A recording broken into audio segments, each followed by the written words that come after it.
Hey guys, this is Om and welcome to Civil Raja, your gateway to future. So guys, आज का जो session है इसमें हम लोग सीखने वाले हैं कि किस तरीके से हम लोग स्टेयर केस की डिटेल्स को अपने आरसीडीसी से इंपोर्ट कर सकते हैं। तो सबसे पहले तो आपको एक फाइल ओपन करना होगा जिसमें आपने स्लैब डिजाइन ऑलरेडी कर रखा है।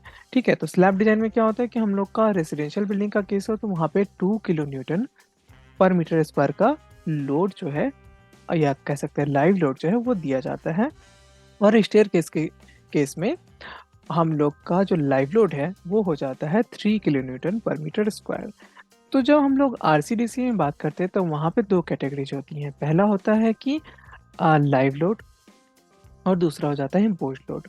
बेसिकली दोनों सेम ही चीज़ है। अगर आईएस कोड को आपने अच्छे से स्टडी किया होगा, नहीं किया है तो मेरी ऑलरेडी वीडियोस जो है वो आपको मेरे चैनल सिविल राजा पे मिल जाएंगे, वहाँ से जाके आप आईएस कोड को स्टडी कर सकते हो। नेक्स्ट आप यहाँ पे देख सकते हो कि जो डिज़ाइन इनपुट है वहाँ पे मैंने 1.5 का इम्पोज लोड और 1.5 का लाइव लोड यूज किया है, क्योंकि जब हमारा सॉफ्टवेयर आरसीटीसी डिज़ाइन करता है तो इन दोनों लोड के कॉम्बिनेशन को यानी कि इनके एडिशन को लेके ही डिज़ाइन करता है। ठीक है, उसके बाद जो थिकनेस प्रोवाइड किया है मैंने वो यहाँ पे किया है 100 mm का।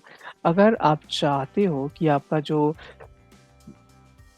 स्टेयर केस है उसके केस में हमारा स्लैब थिकनेस जो है वो वन 100 mm का हो जाए तो आप यहाँ से इसको चेंज भी कर सकते हो। मैंने 125 mm का थिकनेस लेके स्लैब को डिजाइन किया था, आप इसको 100 mm का भी कर सकते हो। ओके, और बाकी जगह आपका लोड जो है 1 का भी रख सकते हो। इस तरीके से भी डिजाइन किया जा सकता है।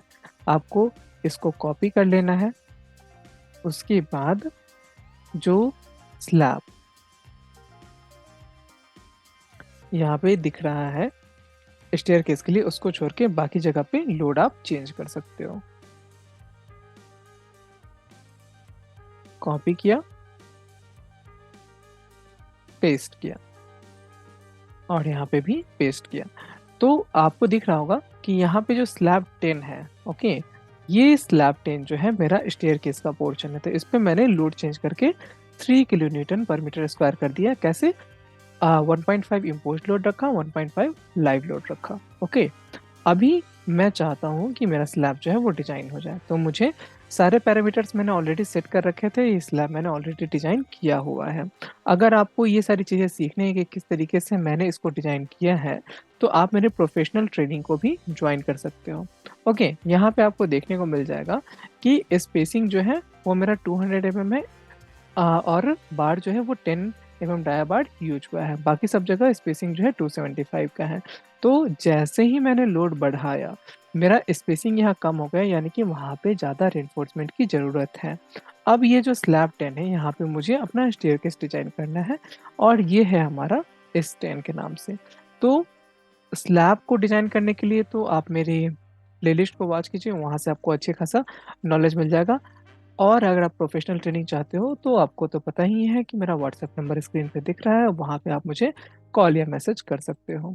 देन रिपोर्ट में जाके स्टेयरकेस सेक्शन पे क्लिक कर देना और आपका स्टेयरकेस का ऑप्शन ओपन हो जाएगा। स्टेयर में क्या होता है कि वहाँ पे भी हम लोग चाहे तो स्लैब को मॉडल कर सकते हैं प्रॉपरली, सब कुछ किया जा सकता है, लेकिन जो रिजल्ट्स हैं वो अच्छे से निकल के नहीं आते हैं। लेकिन आरसीडीसी में बहुत अच्छे से हमारा सेक्शन जो है वो क्रिएट हो सकता है।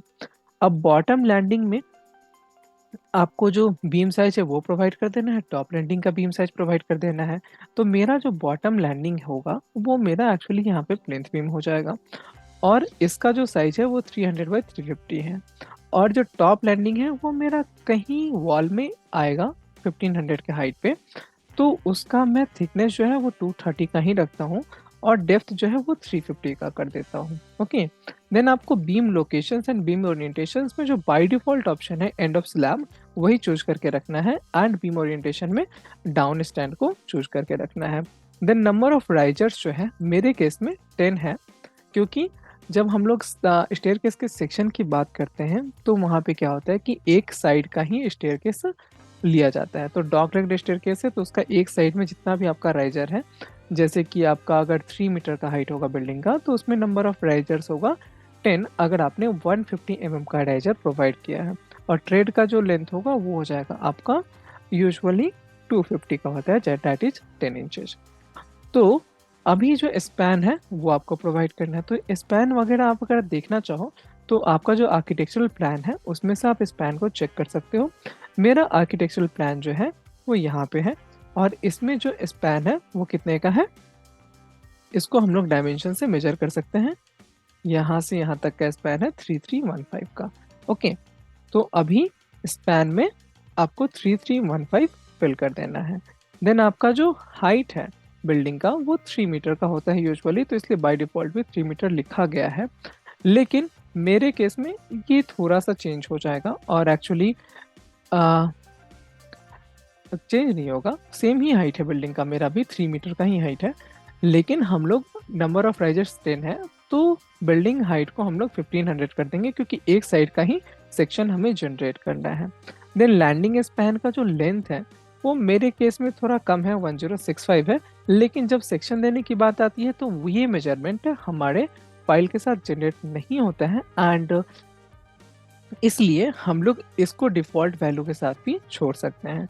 देन अगर आपको स्लैब डिज़ाइन करना है S10 का, S10 की जगह पे आप कह सकते हो स्टेयरकेस को डिज़ाइन करना है, तो आप S10 को यहाँ से चूज़ कर लोगे। जिस भी लोकेशन पे या जो भी आपका स्लैब सेक्शन दिखाया गया था, वहाँ से आप उसको चूज़ कर लोगे। मेरे में S10 पर्टिकुलरली है, जिसका कि थिकनेस 100 mm का था, ठीक है? तो आप 4 इंच के थिकनेस के साथ आगे बढ़ना चाहते हो, तो यहाँ पे 100 mm कर दीजिएगा। उसके बाद ड्रॉ स्टेयर पे क्लिक करना है, और आपको आपके रिजल्ट्स जो है वो यहाँ पे मिल जाएंगे। तो यहाँ पे आपका रिजल्ट कितना आ रहा है, ये देखिए, सब जगह आपको 200 mm का स्पेसिंग देना है। T10 का बार यूज हुआ है हर एक जगह पे, एंड यहाँ पे 450 mm का है। इसको आप अगर मैनुअली भी डिजाइन करने जाओगे तो सेम ही रिजल्ट आएगा आपके पास, क्योंकि मैंने ऑलरेडी ये ट्राई कर रखा है। यहाँ पे मिनिमम 4 इंच का स्लैब देते हैं, इसलिए मैंने यहाँ पे 100 mm का रखा है। अगर आप चाहते हो कि आप 5 इंच का भी स्लैब दे सकते हो, जो वेस्ट स्लैब है यहाँ पे, तो आपको 125 mm का थिकनेस लेके काम करना है। तो आप देख सकते हो कि बहुत ही डिटेल्ड वे में सेक्शंस को यहाँ प्रोवाइड कर दिया गया है।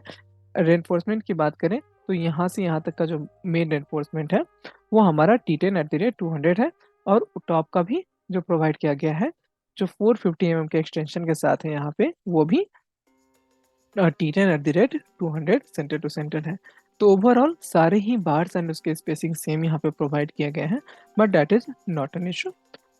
अभी अगर आपको मैं प्रैक्टिकल दिखाऊं कि किस तरीके से हमारा सेक्शन आया था, अगर आप मैनुअल कैलकुलेशन में जाते हो तो हमारा वो कुछ इस तरीके से आता है। ये किसी दूसरे प्रोजेक्ट का है, ओके।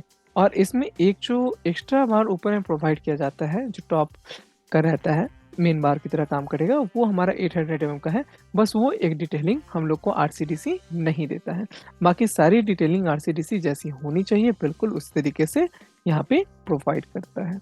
ओके, तो गाइज आई थिंक आपको जो ये स्लैब सेक्शन जनरेट करना है आरसीडीसी से, वो कैसे किया जाता है ये अच्छे समझ में आ गया होगा।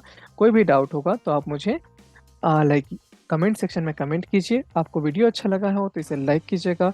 अगर आपको लगता है किसी और को भी इस वीडियो की ज़रूरत हो सकती है तो उसके साथ इस वीडियो को शेयर भी कीजिएगा। मिलते हैं नेक्स्ट वीडियो में किसी नए टॉपिक के साथ। एंड प्रोफेशनल ट्रेनिंग ज्वाइन करने के लिए जो स्क्रीन पे दिया गया नंबर है उस पर कॉन्टैक्ट कर सकते हैं। Thank you guys.